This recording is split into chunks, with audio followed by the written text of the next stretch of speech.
Good afternoon, everyone. Good afternoon. We are ready to get started here. Welcome to the Columbus Metropolitan Club. CMC explores public policy issues, current events, and lessons in leadership at forums just like this one every week. I'm Doug Buchanan. I'm editor-in-chief of Columbus Business First. I'm also a proud member of the CMC Board of Trustees and chair of CMC's editorial board, the Program Committee. For those of you joining us by live stream, we're coming to you from our home in Columbus's historic Italian village, the Ellis. And if you scan the QR codes at your tables, you can read bios of today's panelists, take a short survey, and see the many organizations that support your not-for-profit Columbus Metropolitan Club.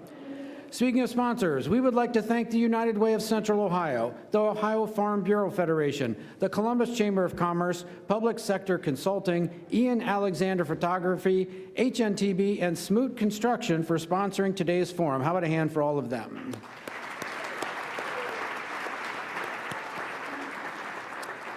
We're also grateful to the presenting sponsor of our live stream, the Center for Human Kindness at the Columbus Foundation, and to our live stream partner, the Columbus Dispatch, and a thank you to the Ellis for once again hosting us. Every CMC forum takes a village. We are absolutely thrilled to bring you today's program. Governor Mike DeWine's proposed $218 billion biennial state budget seeks to fund the state's public education system, deliver a tax credit for parents with minimum wage jobs, and provide higher funding for children's services, including childcare, literacy, and vision programs. Today, we dig into the governor's proposed budget and his priorities for our state. It is now my great honor to welcome to CMC the Honorable Mike DeWine, Governor of the state of Ohio.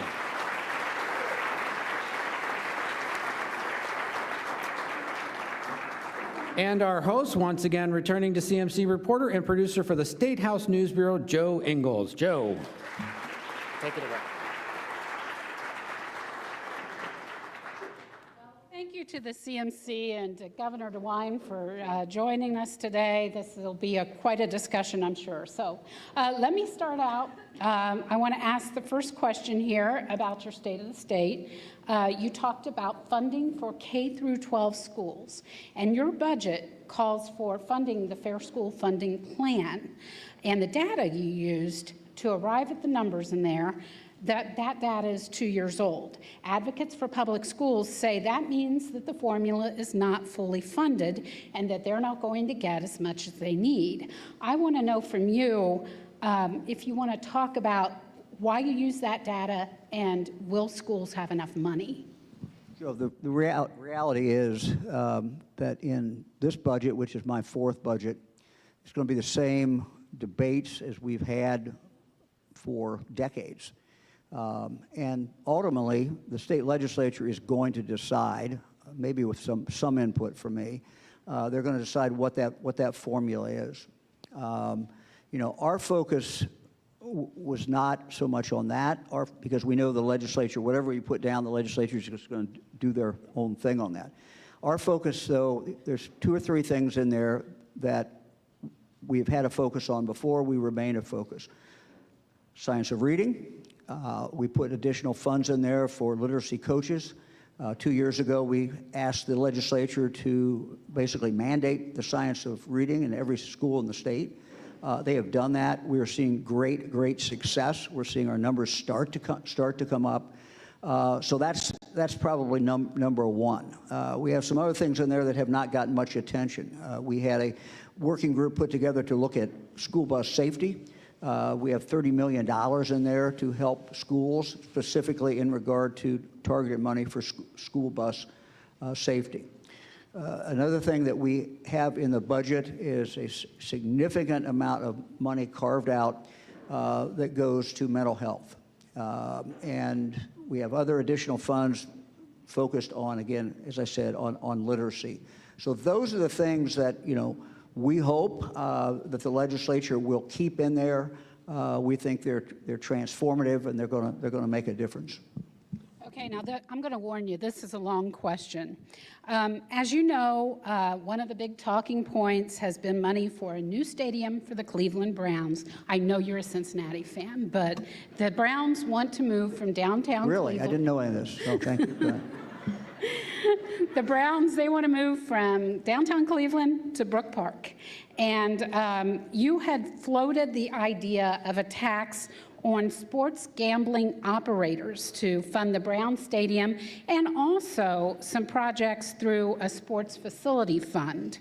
Now, as my colleague Karen Kassler reported earlier this week, an amendment has been drafted to insert into the state budget a $600 million package of 30-year bonds to make up the state's portion of funding. It would eliminate your sports facilities fund. You said last week that Ohio really cannot afford to continue to put money into sports stadiums out of the general fund, and that there's not enough money, and that it would compete with education, taking money away from kids and things like mental health. Is that your way of sending a signal that you are going to line item veto what this draft amendment, if it gets put into that budget? Well, let's go back in history a little bit, Joe. It's a very good question. Thank you for the question.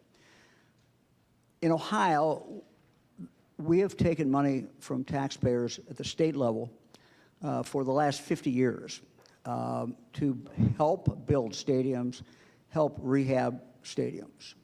I'm not against that. The quality of life in Ohio depends on a lot of things. We're proud of the theaters that we have. We're proud of the museums we have. The art that we have. We're also proud of our sports teams. And if you take not just the major league teams, but the minor league teams, virtually every area of the state has a team close to them that helps improve the quality of life. And to be competitive with other states, I think it's fine that we put some money in there. But this is not just a question about the Browns. It's a question about every other stadium. We're seeing more professional sports, which is a good thing. I think we're going to see women's soccer maybe come into Cleveland, maybe come into Cincinnati, and we've got other ones. So if you look at the next 10 to 20 years, there's going to be a lot of, let's say, demand on the state budget for this. I don't think we can afford to continue to go into the general fund of our budget and take this money. This money directly competes against education. It directly competes against mental health, drug addiction, all of these things that we need money to try to help people. Our ultimate goal, as many of you have heard me say, is for every Ohioan to live up to their God-given potential. And to do that, we have to remove barriers, such as mental health barriers, and we have to focus on education. So what's the solution? I think there's a pretty easy solution, frankly. And it is, and I'll give you a statistic, over 98% of sports gaming is online. Of that online gaming, 99.5% of the money goes to out-of-state gaming companies who don't employ anybody in the state of Ohio, who don't give anything to the economy of Ohio, and all they do is take it out. Now, what they're doing is perfectly legal. I just want them to pay their fair share. And so my plan, we currently have it at 20% tax. That money basically goes to education. I would leave that alone. Under my plan that I put in the budget, I would raise that by 20% more. And that additional 20% more will generate somewhere between $150 million to $180 million per year. And what I would do with that money, and what I propose to the General Assembly, is that we put this into a fund. The money would go in every year into a fund, and that fund could be used for two big things. One is to help with sports stadiums, and the other would be to help with what I'm calling youth sports. Here's one example. Many kids in the state of Ohio cannot play sports in their high school because there is a fee to play the sport. I think that's wrong. Part of a team is something that's just part of life and adds to their ability to that young person to stay in school many times. So we could use some of that money for that. I just think it's poetic justice, or it is justice, that the people who are making the most money off sports and who aren't contributing really anything help pay a little bit for the stadiums in the state of Ohio. To me, this is an easy way of doing it. Some people say, well, that's an increase in taxes. Well, for the person who is gaming, it's not an increase in taxes. They don't pay the tax, and it's going to be paid directly by the companies that are outside the state of Ohio. And frankly, it's not going to change the gaming experience one way or the other in the state of Ohio. We have some states that are at 51%. New York, for example, is at 51. I think New Hampshire is at 51. So we won't be the lowest, but we certainly will not be the highest if we double that. This is money that's on the table, and we should be taking it to put into things that are productive and helpful for the people of the state of Ohio. And again, this will permanently solve our problem. If we don't do this, every legislature, every governor in the future is going to have to face the challenge of, gee, do we put 20 million here? Do we put 40 million here for this stadium or that stadium? And gee, they have a big cost. You can just hear the stories. So to me, Joe, this is a simple one, and we're crazy if we don't do this. I want to follow up on that, though. It doesn't look like lawmakers, at least at this point of the budget process, are going to do what you want them to do. So if they put it out in bonds, will you veto that? We got long, Joe. You've done this a long time. You and I both have, and you have more experience with these budgets probably than I do. But look, we got a long way to go, folks. We haven't seen the House budget yet, let alone the Senate. And then there's a thing called a conference committee, and then there's some discussions that might occur between the Speaker and the Senate President and the Governor. And we got a long way to go. I just think, this is such a logical idea. And it frees, think of this, it frees us up never again to have to spend general fund dollars and take that money away from schools to help with our stadiums forever. It's a permanent fund unless people stop gaming, which I don't think they're going to. That's just a lot of money, 150 to 180 million every single year going into that. That's why we said not only for stadiums, but let's use this for other youth funding. And the way we've got it written, it wouldn't just be for sports. If a child has some other extracurricular activity, something that there's a fee connected to it, this could pay for that as well. It could be theater, it could be anything. Part of education of kids and part of what helps keep kids glued to the school is the other things they do besides what happens directly into the classroom. Yeah. Well, let's talk about higher ed now. You said in your State of the State speech that you want to build on the existing program that gives kids in the top 5% of their graduating class a state scholarship to pay for college. Now, they're getting that now. Some question whether that's a good idea to build on that, because kids who graduate with those grades are going to get a lot of financial support from colleges anyway. And there's the concern that this just frees up colleges from giving that money to those students. What about that?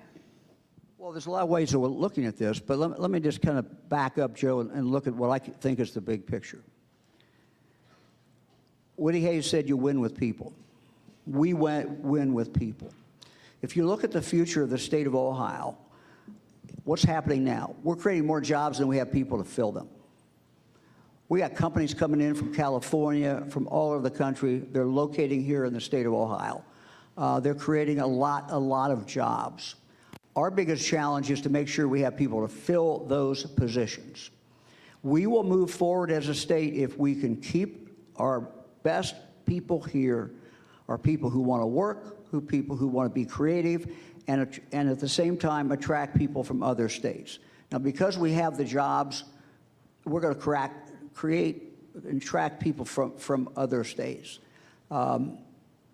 We want to keep our top kids in the state of Ohio. And here's what the statistics are. Prior to our putting this in the budget, we were getting somewhere, I think, between 60% of these, around 65% of these kids who were the top 5% were staying in the state of Ohio. We changed that and gave an incentive of $5,000, and it's $5,000, and you can pick your school in the state of Ohio. Any school in the state of Ohio, we give you $5,000, and we give it to you for 4 straight years. The first year we did this, it jumped up to, I think, 76%. This year, we're just seeing the numbers now, we're at 87%.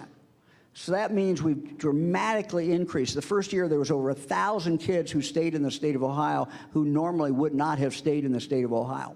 Now, why is that important? It's important because the statistics clearly tell us, the data clearly tells us, that if you go to school in the state of Ohio, you have dramatically increased your possibility of getting your first job in the state of Ohio and actually turning out and staying in the state of Ohio.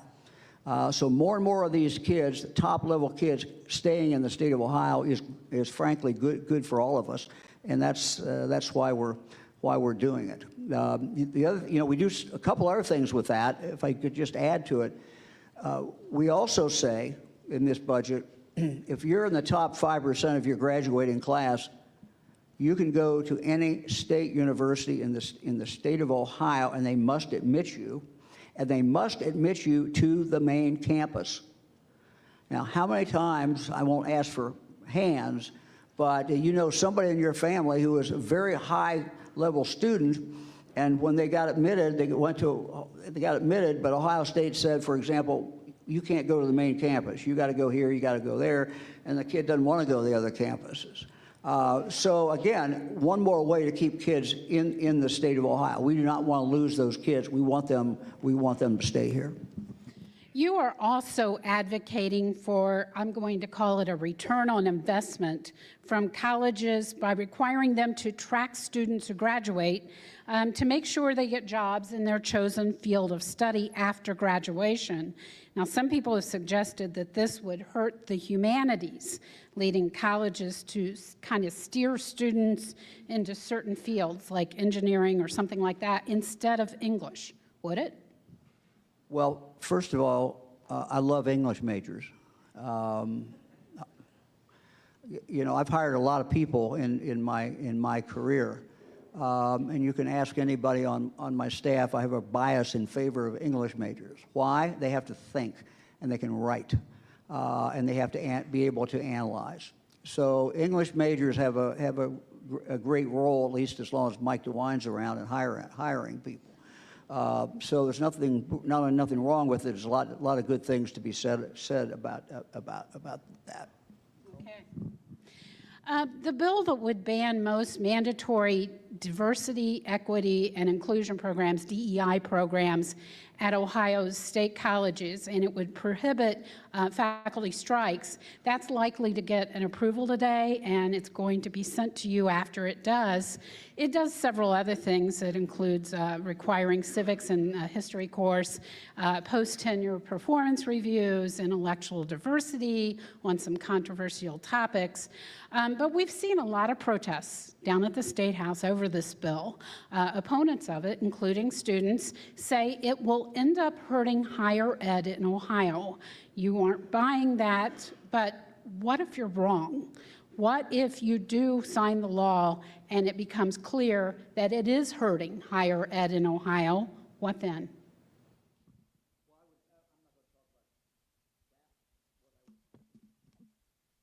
How about now? There we go. Look, I'll get to the bill in a minute, but that's a hypothetical. But look, it wouldn't be the first time that something gets passed and everybody looks at it 6 months later or a year later and says, hey, that wasn't what we intended, or there's been, didn't turn out the way we wanted to. So I think any bill, you're always open, and I think as a state, we should always be open to re-examining everything. Look, I'm today actually was going through different parts of the bill, and I've made it clear I'll probably sign the bill, but I want to go through this bill again and take a look at it. I think it's important for me to at least express what I think the importance of our schools are and our colleges. We are blessed in the state of Ohio with 14 public four-year universities, but we're also blessed with over 50 of our independent colleges and universities.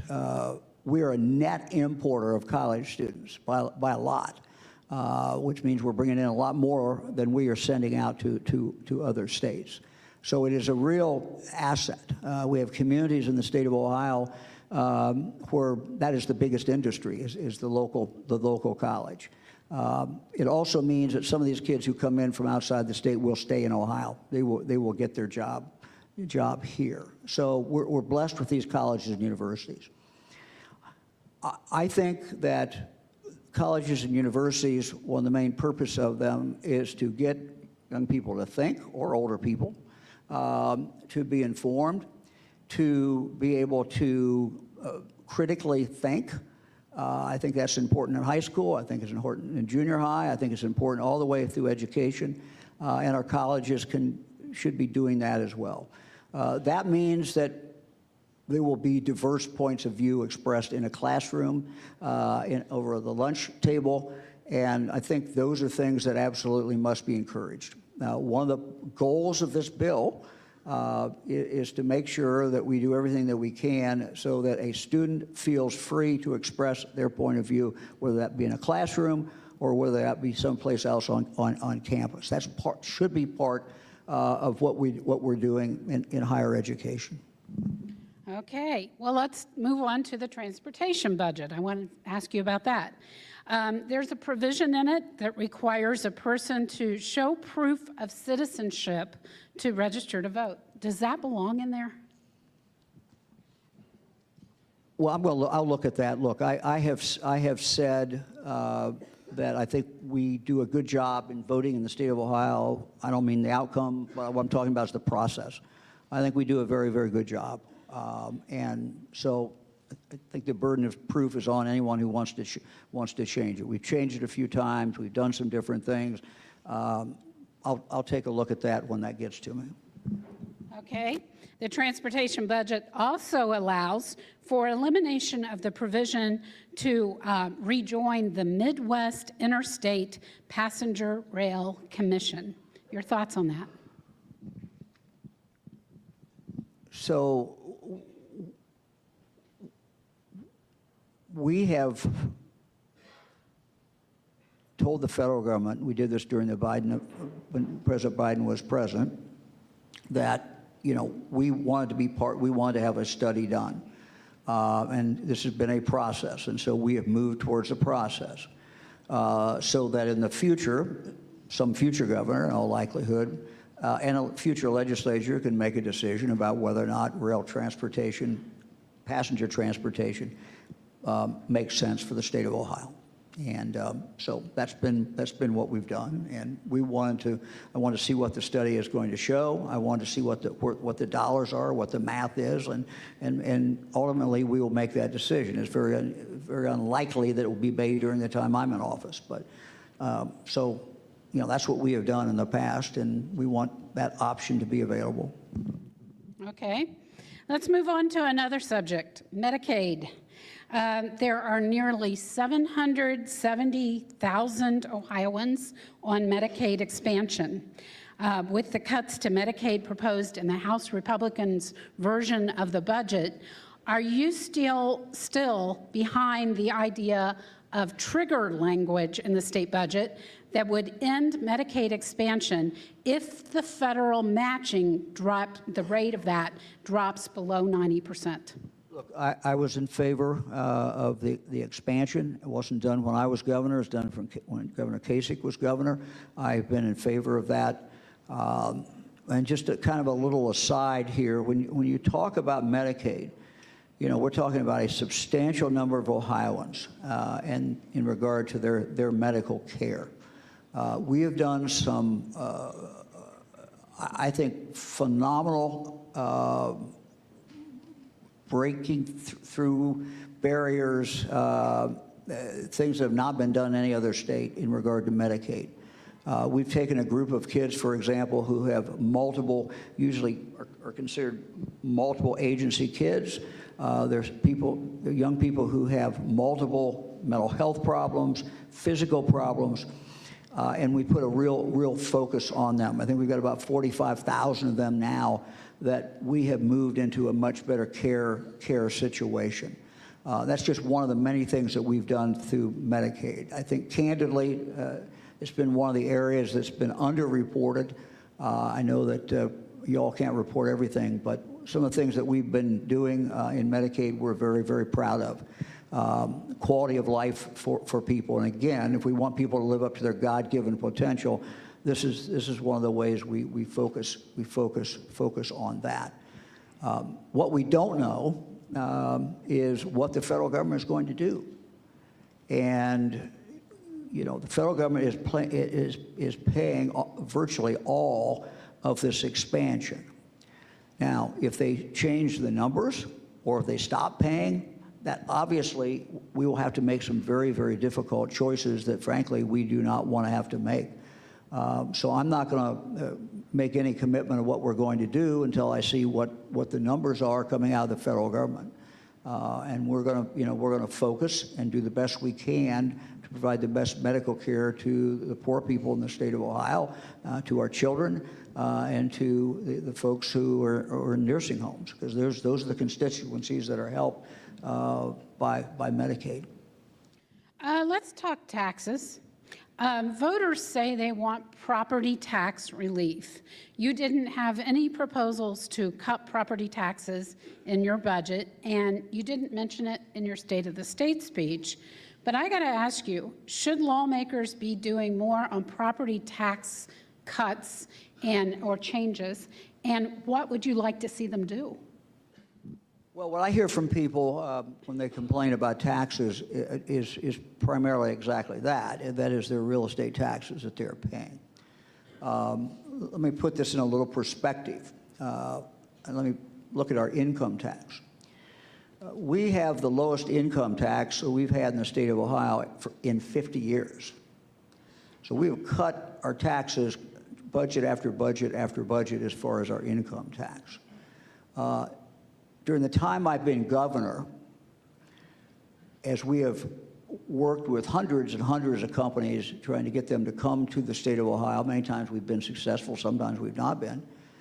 But during that period of time, over 6 years, I've not had one company turn to me and say, you know, Governor, we'd love to come to Ohio, but your income taxes are too high. That is not an issue. We are competitive.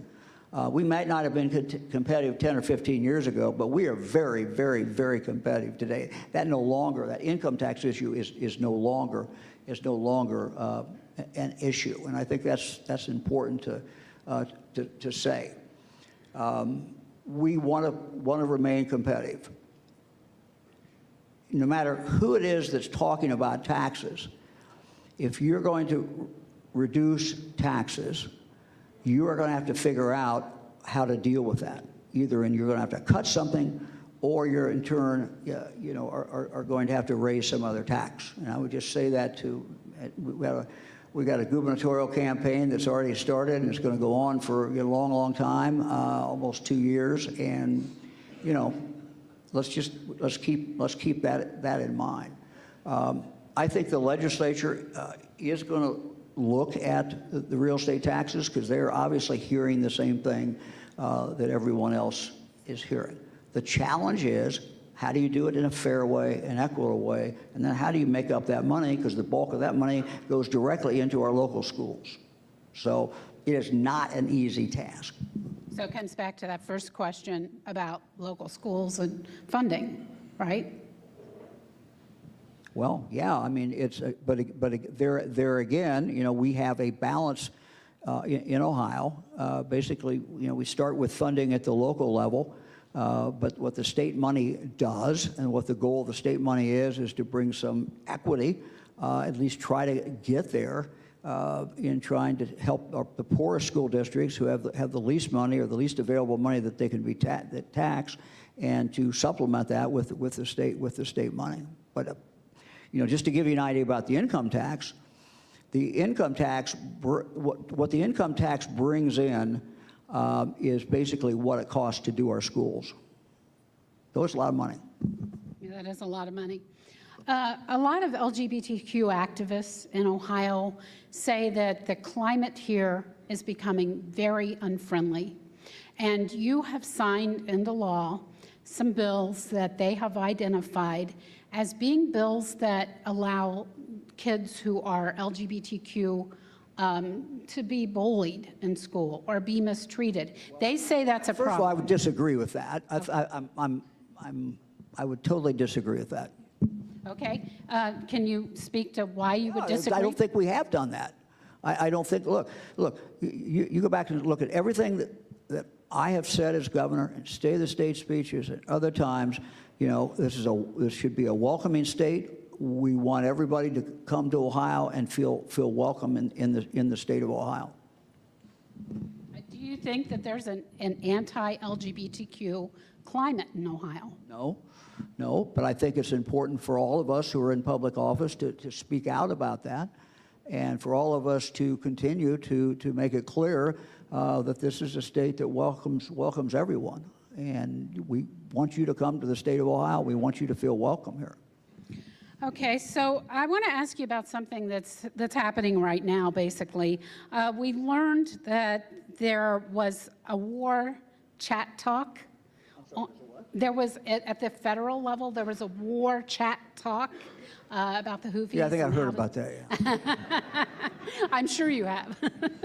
And it was on Signal. A lot of the defense people, Vice President J.D. Vance, people were on this chat talk on Signal, and it was giving away war plans for how to go against the Houthis. But there was also a journalist on there, and he realized after there had been some actions taken that, wait a minute, I probably shouldn't be on this, and he did make it known, but that was after a lot of things had been planned. You were in the Senate, you've dealt with this issue of security in the armed forces. Let me ask you, is that a security issue, and what do you think should be done? Well, first of all, you're right. I was in the Senate for 12 years. 11 of those years I was on the Senate Intelligence Committee.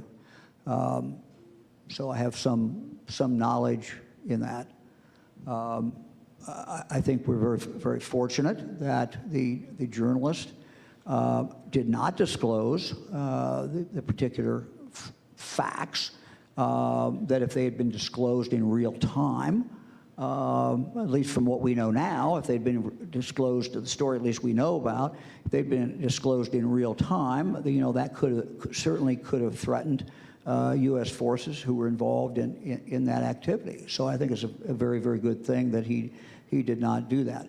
Look, I think the facts are going to continue to come out over the next several days, and I'm not sure that I can particularly add to the facts. We're all waiting I don't have a security clearance anymore, so I'm not getting any more facts than anybody else is.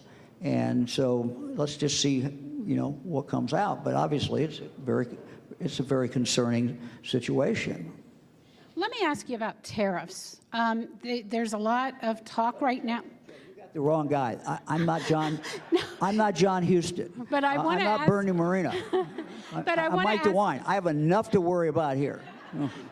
But I want to ask you about the state's response. I don't have to have an opinion about everything that the president does or Congress does.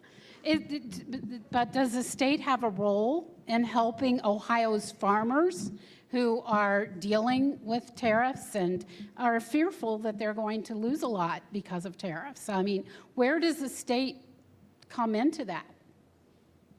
Joe, the tariffs are set by the president and set by Congress. Yeah. Look, we you know, we know what the basic facts are. The basic facts are that, you know, we are a major trader, Ohio is, with Canada and with Mexico, certainly more with Canada. But these are our two leading trade partners. And so whatever is done with tariffs, one way or the other, is going to have some impact, significant impact on the state of Ohio. You know, look, I think that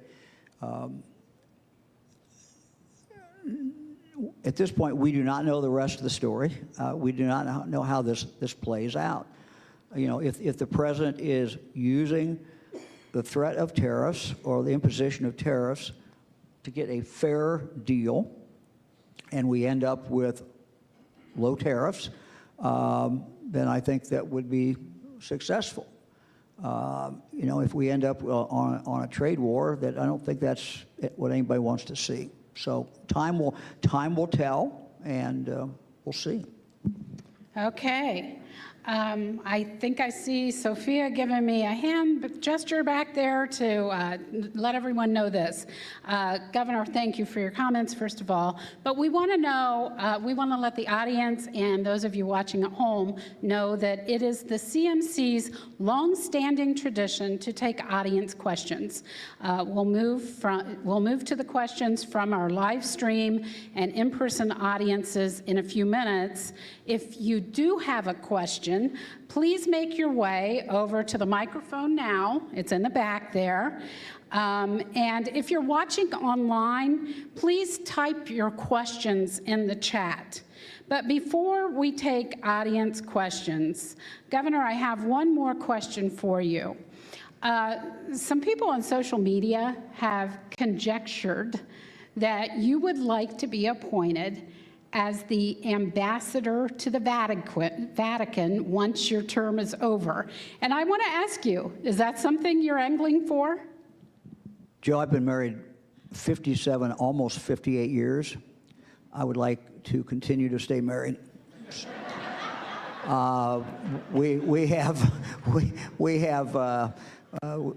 28 grandchildren, most of them in Ohio, and the other ones are in North Carolina. They're not that far away, and we'd like to stay close to them. We have 8 on our road. So yes, I want to stay, first of all, I want to stay married, and I want to stay close to my grandkids. So. And you don't want to be in the Vatican then? Okay, gotcha. I like to visit, but it's not. Okay. So let's go to the back of the room now, and CMC's forums are, we have, let's see, wrong page here, guys.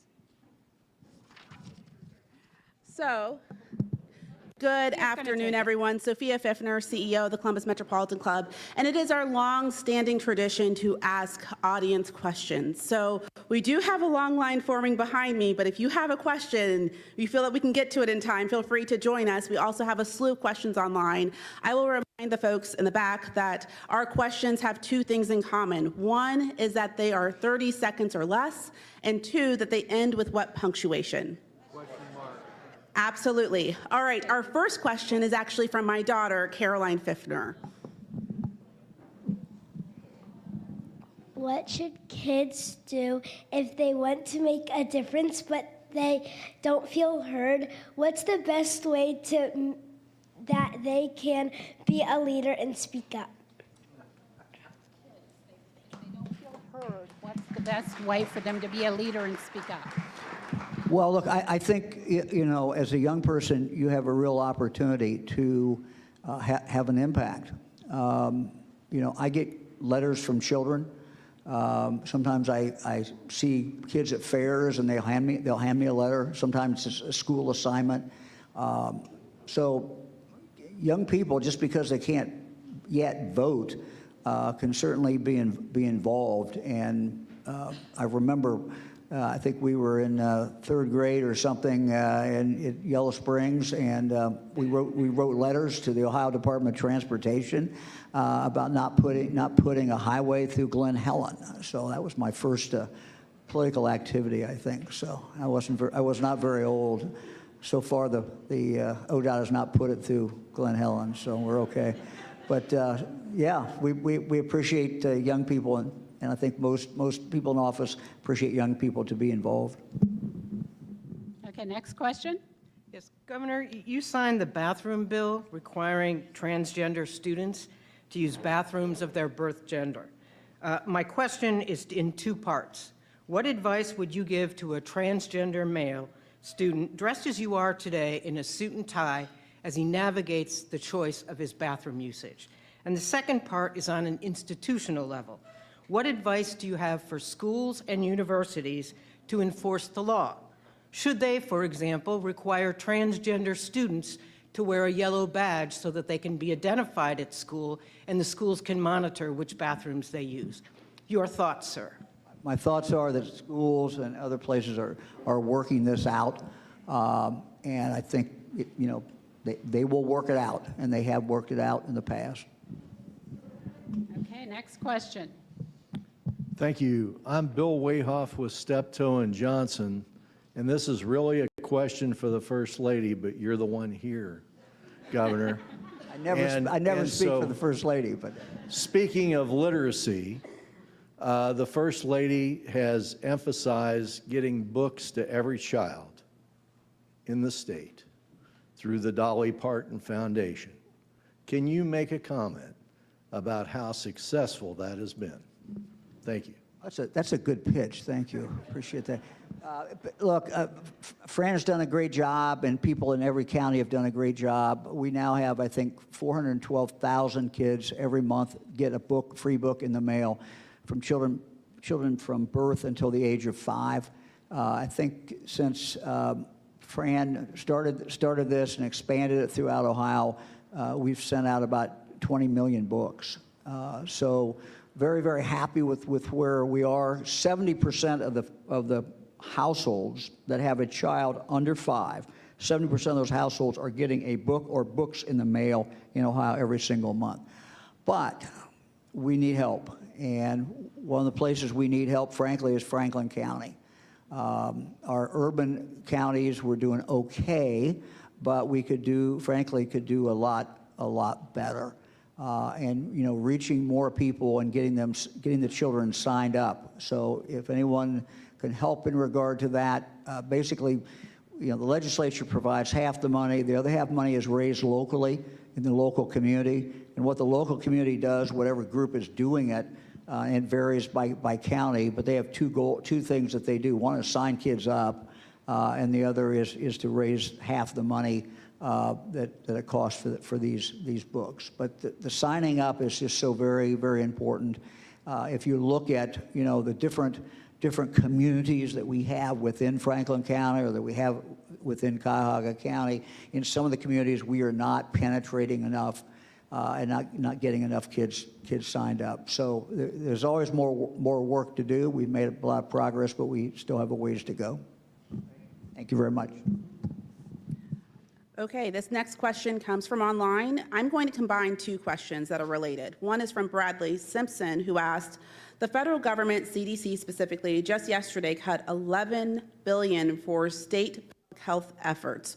What are we going to do to solve that? Additionally, Adam Porter asks, what is your administration doing to improve access to health care for marginalized populations? And please share any successes. Well, I'll take the second one first, or maybe I'll do both of them. Look, every day we're trying to figure out, where we are in regard to all kinds of federal dollars that come back to the state. And every one of the members of our cabinet, we've told them, you stay in touch with your counterpart in Washington, D.C., and let's see what that means. So this is certainly a work in progress. As far as access to health, one thing I mentioned was Medicaid. We've been very aggressive in regard to new programs and trying specifically to reach underserved populations who are legally entitled to Medicaid, but who we may not be reaching, or we may not be reaching in a comprehensive enough way. If you look at what we've done, particularly with young people who have mental health problems but have other challenges, we've been taking approaches that's a much more holistic approach to these young people, so that they might have 4 or 5 different agencies that are helping them. We've tried to pull them together, those agencies, and come up with a better way to deliver services. Something else that we've done, we have been encouraging and putting money into schools to have school-based clinics.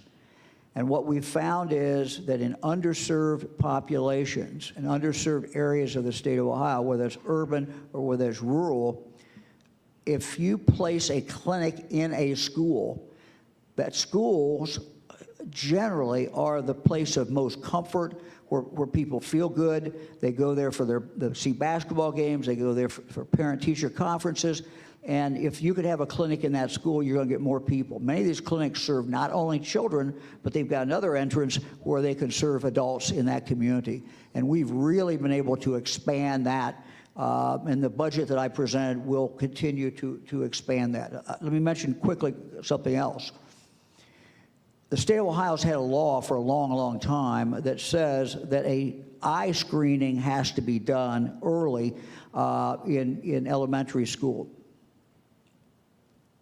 What we found is that of the children who have been found to need then an eye exam, or they've been screened and said, okay, now you need an eye exam, and maybe you need glasses, only 1/4 of them ever end up getting the actual eye exam. Only 1/4.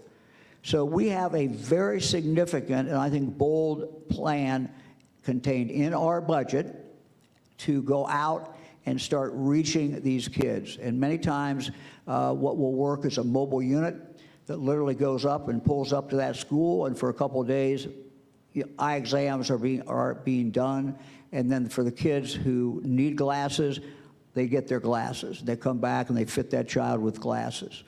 We also have in the budget a pilot program. The eye is not pilot, but the next one is, and that is dental. And we have, frankly, kids in this state who aren't able to learn very well and who aren't able to function very well because they have very significant dental problems. And we are targeting the 7 or 8 highest counties that have the biggest problems and most underserved counties in regard to dental care. So these are things that we're doing to try to reach the underserved.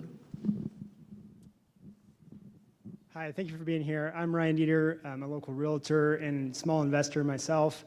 And my question is twofold. You mentioned the property tax issue today, but you didn't really mention the housing crisis we have here in Columbus especially.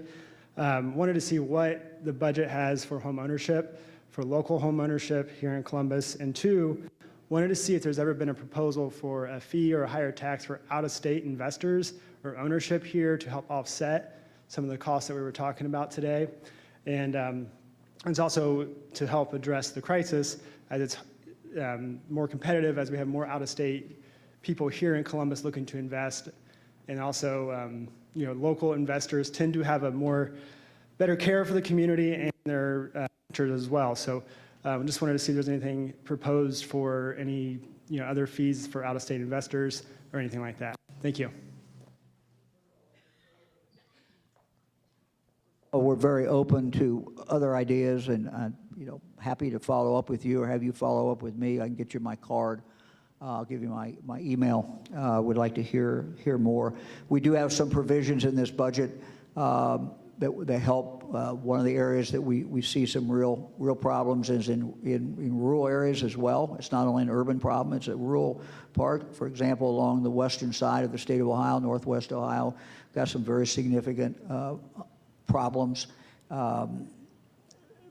We're not going to solve this problem ourselves. I mean, part of it, as you know, is an interest rate. We get interest rates down. People are going to be able to make that down payment. They're going to make that monthly payment. Banks are going to be more likely to loan money. The lending institution will, whoever it is, more likely to do that. But we do have several provisions in this budget that are focused on that. I also know the Speaker is focused on this as well, and I think that they're going to come out with something out of the House focusing on it. But there's always work. There's always more work to do. Thank you. We have a few more online questions, and again, we have a lot of questions, so I'm going to try to combine these 2 questions. One is from Liza Paul, who asked, if the federal government decides to cut the funding for the Head Starts program, will the state pick it up? Additionally, Vanessa Butler asked, as we work to protect key investments to support publicly funded childcare and the child tax credit, what do you see as the biggest opportunities to advance these policies? Well, we have not really talked about child care up here. Joe didn't ask me a question about that. That's one of the ones I'd written down. I figured she was going to ask me, but thank you anyway for asking it, so now I can talk about it. It's a good question. Look, we have, about a year ago, we were able to significantly increase the assistance we're giving people in regard to child care. Having good quality child care does two things, obviously. One, it helps that child and makes that child more likely to be ready to go and start kindergarten. Number two, it also allows those parents to make decisions if they want to work more or if they want to go to work, they will be able to do that. So we now, as of a year ago, and we continue it in this budget, I think we added an additional over 5,000 families, over 7,000 kids who are getting subsidized child care. We've taken it up from, I think, 130% of poverty to 200% of poverty. That translates to a family of four at about $62,000. If they're under that, then they would qualify. So it's a big step. It's in the budget. We hope that the legislature will keep it in the budget. Something else that is, I think, related to that, that I do want to put a plug in for, and that is we provide in our budget for a tax credit of $1,000 for every child that you have who is under the age of 7. This will make a huge difference for some families. Families can use this money however they want. If both parents are working, for example, they may want to apply that money towards child care. Some people have said, well, that doesn't pay for the child care. No, it doesn't. But $1,000 is $1,000, and it will help. If one of the parents stays home, the other one goes work outside the home, then that money can be applied to groceries or it can be applied to anything. Where do we get this money? We get it by raising the tax on tobacco by $1.50. Still doesn't make Ohio the highest state. That money goes directly. It's almost a direct match. We take that money directly and we put it out and we go into these families. It is the only way we can fund it, frankly. There's just no other way in the budget unless we go out and create this money that we will be able to fund it. But I think it will make a significant difference in the lives of a lot of families in the state of Ohio. I was reading a survey yesterday, and there's a lot of factors that go into people's decision about children. But it was just interesting to me that a survey indicates that when you ask people how many children they want, it's up here, and then when you actually look at how many they have, it's down here. And there's a lot of factors that go into that. And I'm not saying this is going to, increase the population of Ohio or do anything. I just think it's the right thing to families. We want to be a state that is supportive of families and supportive of children. And the budget that I have presented is very supportive of families and very supportive of children.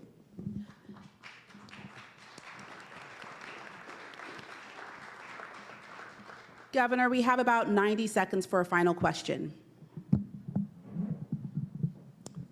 My name is Will Petrick. I'm with Rise Together Innovation Institute. Thank you. I know in your State of the State, you talked about in order for Ohio to reach its full potential, that all of us need to do that. And 100% agree with that. Just want to say thank you for the provisions in the budget that would make childcare more affordable for parents, but also the tax relief for parents with young children.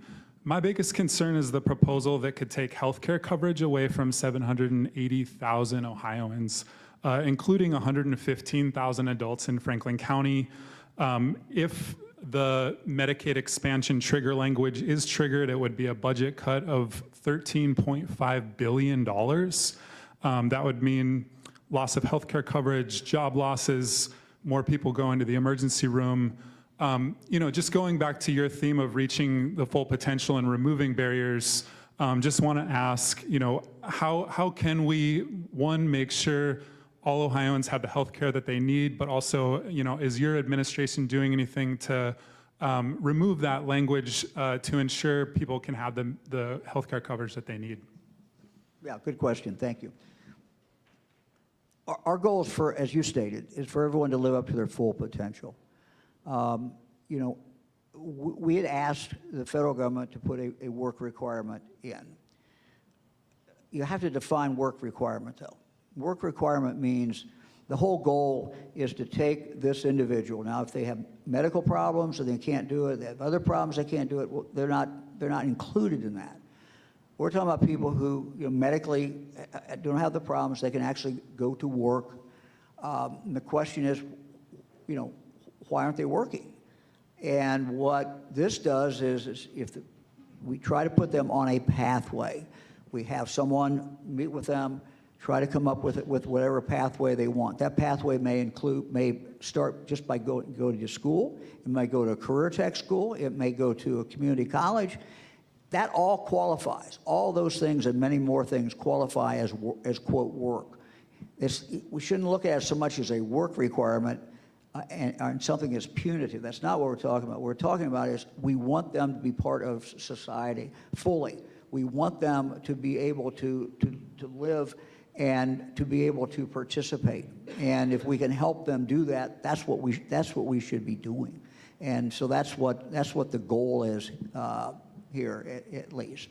Thank you. Thanks. Well, Governor, I wish we had more time, but I'm getting wrap-up signal here, so we need to turn it over to Doug Buchanan for some concluding remarks. It's all you, Doug. Thank you very much. Governor, I think I speak for everyone when we say we appreciate you coming out and taking questions from your constituents. So how about another round of applause for Governor Mike DeWine.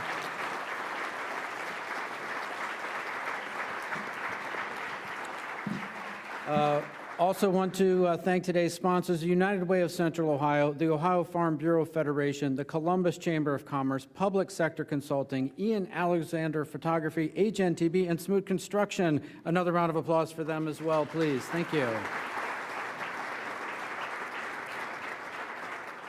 Please make plans to join us right here at the Ellis for next Wednesday's forum, Central Ohio Builds Big, which is featuring a panel of leaders unpacking some of our region's biggest construction and development projects. Thank you, everyone. Have a great afternoon.